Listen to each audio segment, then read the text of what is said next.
Bonjour, je m'appelle Bianca Filia. Je suis une artiste de textile, une artiste multidisciplinaire. J'ai été sélectionnée pour être artiste en résidence pour la Maison d'Haïti pour le 50e anniversaire et le thème de la résidence, c'est Mémoire vivante.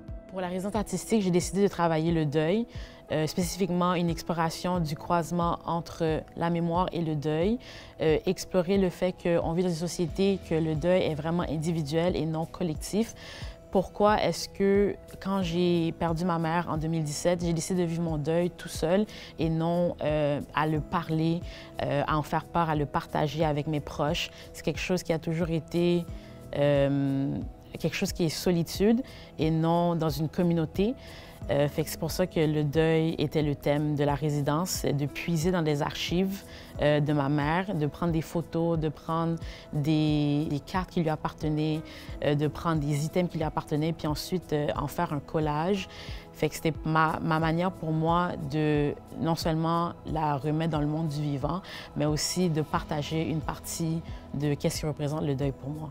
Je trouvais ça un peu difficile de faire le tour des photos parce que c'était une exploration qui demandait aussi d'explorer des émotions que je n'avais pas explorées auparavant, c'est-à-dire beaucoup de tristesse, beaucoup de mélancolie aussi. J'étais un peu fâchée.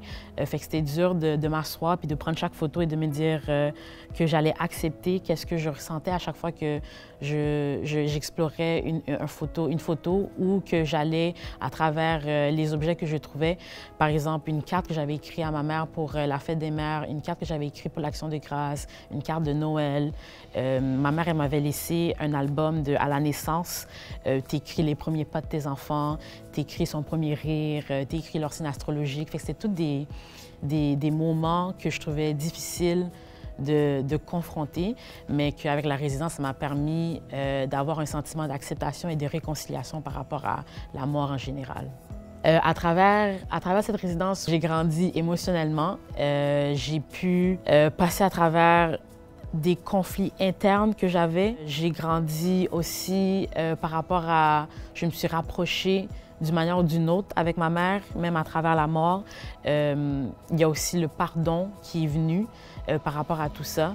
Il y a beaucoup de moments pertinents et percutants qui m'ont permis de grandir en tant que personne. Je vous invite à venir faire partie du festival Afro-Urbain.